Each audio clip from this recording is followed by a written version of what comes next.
Assalamualaikum warahmatullahi wabarakatuh. Halo guys, perkenalkan saya Ai Kartini. Saya Lutfiah Ajharaipa. Kami kelompok 11 dari Akpri PIB Majalengka.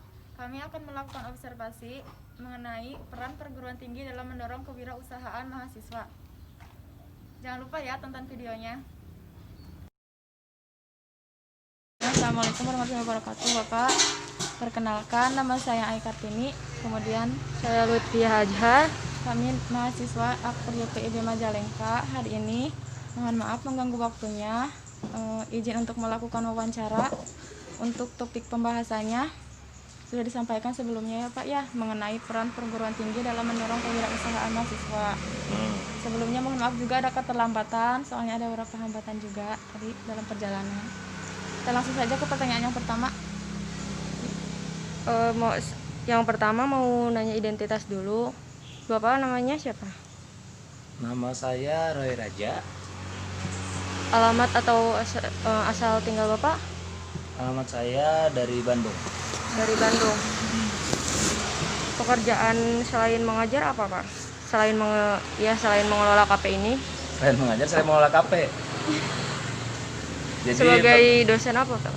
pekerjaan saya nih, saya dosen di STKP Asika Majalengka sebagai dosen di Prodi PBSI, Pendidikan Bahasa Sastra Indonesia.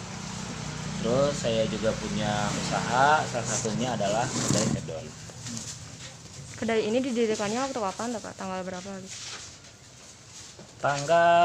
Tanggal saya lupa tanggal, yang pasti bulan Agustus.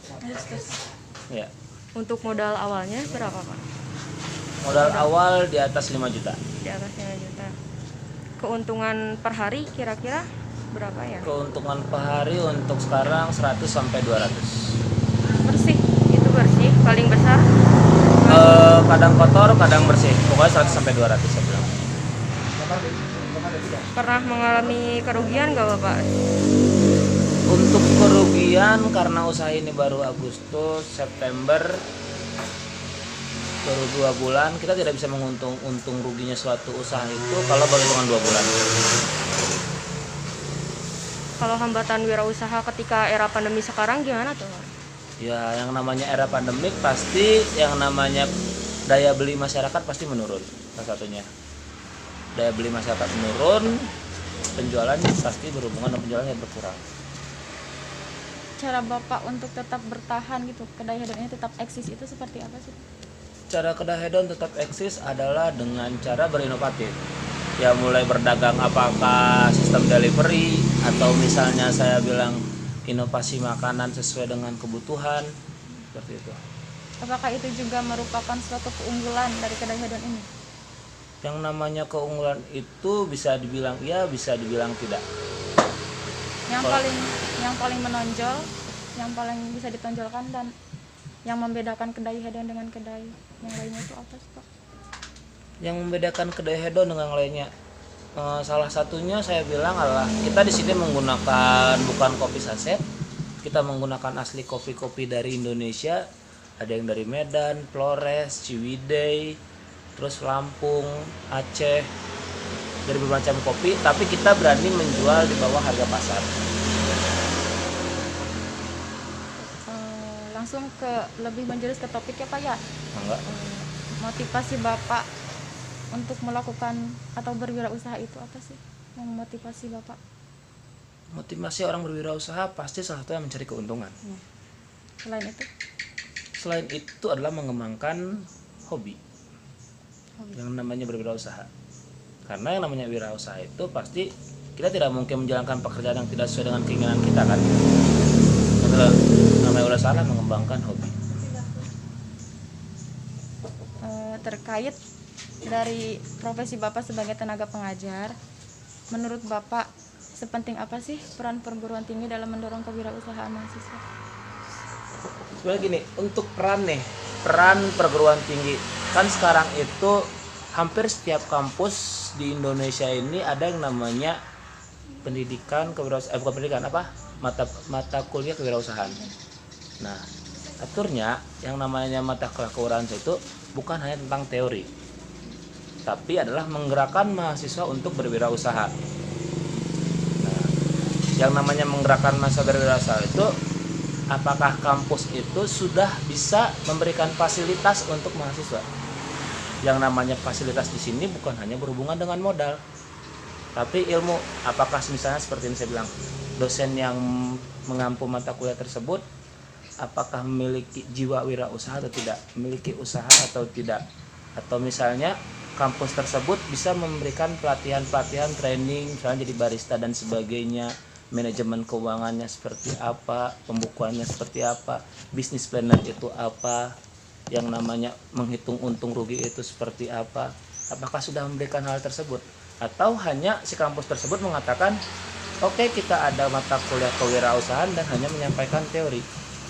Karena sekarang istilahnya jangankan untuk kampus, bahkan untuk si Indonesia sendiri itu setiap tahun itu atau setiap semester itu Indonesia mengadakan perlombaan UMKM antar mahasiswa. Nah, apakah si pihak kampus kita atau misalnya tempat kita berkuliah itu mengetahui informasi tersebut atau tidak? Jika mengetahuinya, tentu pihak kampus mempunyai lembaga nih, seperti misalnya saya bilang LPPM dan sebagainya, tentu harus menyampaikan kepada mahasiswa dan menggerakkan mahasiswa untuk mengikuti hal tersebut. Karena sebenarnya dari mahasiswa ini kita bisa melihat mahasiswa itu memiliki pemikiran yang saya bilang kritis dan inovatif. Mahasiswa itu bisa menilai nih, pasarnya di kampus itu seperti apa, pasar di tempat saya tinggal itu seperti apa. Dari pasar-pasar tersebut, apakah saya bisa menghasilkan uang? Mereka kan seperti itu jatuhnya. Itu yang dinamakan wirausaha. Dan yang namanya wirausaha itu bukan hanya berhubungan dengan kuliner, jasa pun bisa. Yang namanya wirausaha. Jadi jangan kita memfokuskan nih, yang namanya wirausaha itu berarti hanya berdagang, jualan makanan, minuman. Tidak. Tapi ketika kamu misalnya nih, kalian anak-anak, misalnya saya bilang akper nih, kalian punya kemampuan dalam bidang kesehatan dong. Ya seperti misalnya nih, kalau misalnya kalian membantu desa atau misalnya kalian melakukan hal apapun yang berhubungan dengan kesehatan dan itu bisa menghasilkan uang, itu pun bisa dikatakan wirausaha. Memang wirausaha selalu berhubungan dengan makan dan minuman? Enggak. Tadi. Atau misalnya nih kalian ada yang hobi, misalnya saya bilang traveling. Kalian udah bisa traveling kemana-mana, dan ketika ada orang lain mau traveling ke tempat situ, kalian bisa menjual informasi yang itu jadi uang. Itu juga usaha jasa. Tour guide usahanya kan seperti itu. Itu tadi. Makanya yang namanya wirausaha itu kalian harus bisa membagikannya, atau misalnya saya bilang memspesifikasikannya seperti apa saja nih wirausaha tersebut. Jadi jangan terfokus hanya makanan dan minuman seperti itu. Karena usaha itu banyak. Usaha. Selanjutnya terkait jiwa kewirausahaan ya Pak ya. Seorang wirausaha itu kan sebenarnya yang pertama kali harus disiapkan itu kan mental. Nah, terkait mental itu kan tiap orang beda-beda. Menurut Bapak, kenapa sih ada istilah yang kayak saya belum siap untuk berwirausaha, sedangkan yang lainnya kayak udah ahli aja gitu Pak? Sebenarnya faktor yang menyebabkannya itu setiap orang punya mental yang beda-beda itu terbentuknya karena faktor lingkungan atau memang Enggak. Itu bukan berhubungan dengan faktor lingkungan ataupun faktor apapun. Itu balik lagi ke diri pribadi masing-masing. Ketika saya bilang seperti ini, saya memberikan pilihan kalian. Kalian kuliah di STKIP Yasika, di STP Kaisa atau Akper YPIB. Saya berikan pilihan seperti itu. Saya berikan analoginya. Kalian milih kuliah di mana? Kalian milih misalnya Akper YPIB kan? Berarti resiko kalian adalah kalian di kuliah di kesehatan dengan dana yang pasti lebih besar. Tadi, balik lagi ke usaha. Kalian mau jualan makanan atau jualan minuman nih? Ketika kita bilang jualan makanan, tentu modal lebih besar. Jualan minuman tentu lebih kecil. Nah, ketika kita bisa memilih itu, kita tahu dong, kita berkuliah di situ udah mengeluarkan modal besar. Kalian siap dengan resiko atau tidak? Yang membuat seorang itu tidak berani berwirausaha adalah mereka tidak siap dengan resiko kehilangan. Karena yang namanya resiko itu dalam setiap pilihan pun, saya bilang tadi analogi pertama saya itu, belum tentu kalian lulusan Akper YPIB menjadi seorang perawat dan sebagainya kan. Itu resiko pilihan kita nih. Nah tadi saya misalnya membeli seperti ini, saya menjual makanan minuman di sini, belum tentu makanan dan minuman saya itu berhasil dan sukses menjadi tempat warung usaha. Kedepannya pasti ketika saya rugi itu, saya siap tidak dengan kerugian tersebut. Saya udah menghambur-hamburkan modal nih berapa juta dan sebagainya, waktu dan tempat sebagainya. Karena sebenarnya bukan lagi faktor pada lingkungan, adaptasi apapun tidak, tapi balik lagi ke diri sendiri. Yang namanya kita memilih itu kita harus bisa menerima resiko. Dan yang namanya resiko itu ya harus diambil, tidak bisa dihindarkan dalam pilihan apapun. Jadi jangan membedakan nih, berarti wirausaha itu ada resikonya, pilihan hidup lain tidak ada resikonya. Setiap pilihan ada resikonya. Cuman tergantung oleh kemanusiaannya masing-masing. Ya resiko itu dijadikan pembelajaran atau hanya dianggap sebagai sebuah kerugian. Seperti itu. Selanjutnya terkait kebijakan kampus, selain misalnya diadakannya matkul kewirausahaan, cara yang paling efektif yang sekiranya bisa mendorong kewirausahaan mahasiswa itu apa aja sih menurut Bapak? Kan sudah saya bilang tadi, dalam setiap semester itu, dalam setiap tahun itu, Indonesia itu mengadakan perlombaan UMKM. Sama kayak saya tadi, kalian tahu nggak informasi tersebut? Ada perlombaan UMKM se-Indonesia.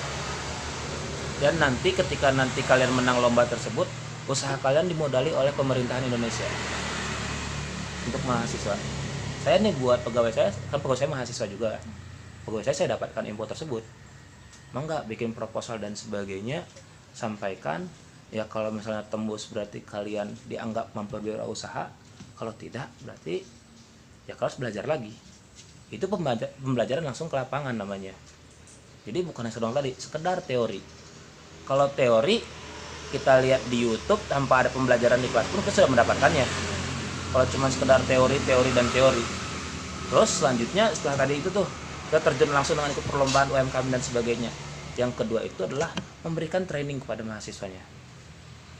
Ada pelatihan kewirausahaan seperti ini, menjadi barista dan sebagainya, saya bilang tadi, business planner dan sebagainya. Itu pun dipentingkan.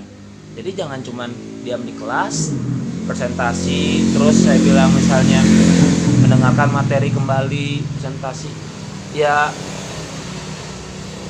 yang namanya usaha itu bukan teori, tapi kerja, praktek. Yang namanya kewirausahaan itu.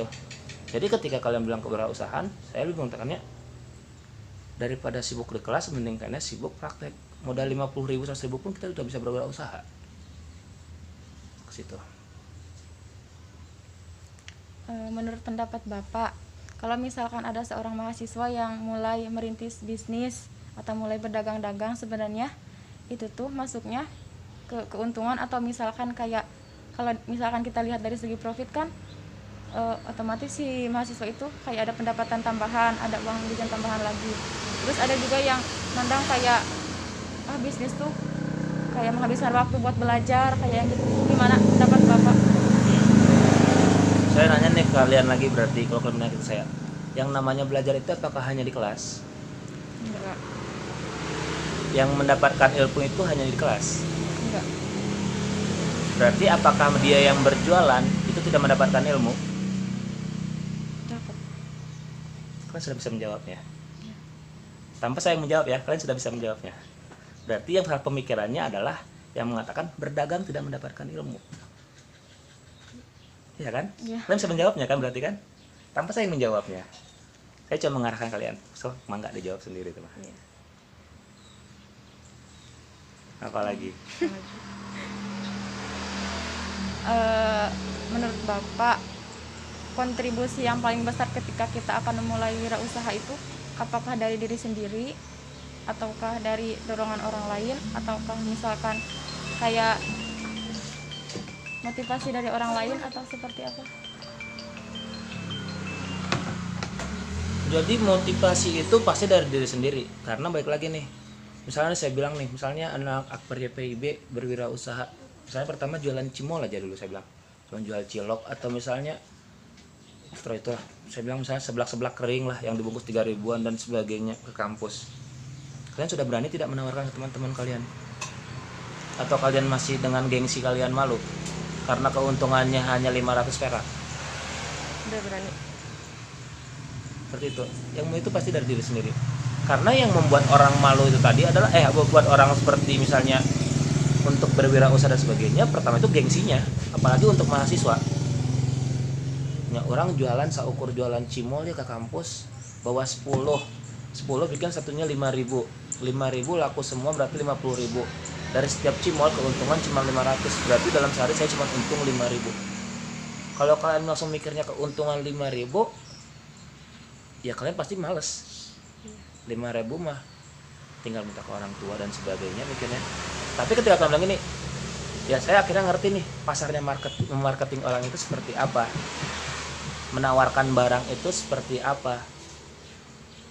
Ilmu yang kalian dapat itu lebih dari 5.000. Bahkan untuk orang yang lulusan S2 misalnya manajemen pun yang tidak pernah turun ke lapangan, ilmu kalian lebih. Gitu, balik lagi. Jadi balik lagi dari sendiri jatuhnya. Kalau misalnya untuk berdagang itu, jadi tidak mungkin ada dorongan. Saya ulangin, dorongan Pak dari orang tua saya disuruh berdagang. Kalau dorong orang tua, saya yakin dalam 5 bulan atau misalnya saya bilang 1 tahun, usaha tersebut pasti tutup. Gitu. Ada lagi? Cukup Pak. Mangga. Terima kasih ya Pak atas waktunya ya. Ya. Mohon maaf kalau misalkan ada salah-salah kata. Enggak. Udah kan? Udah.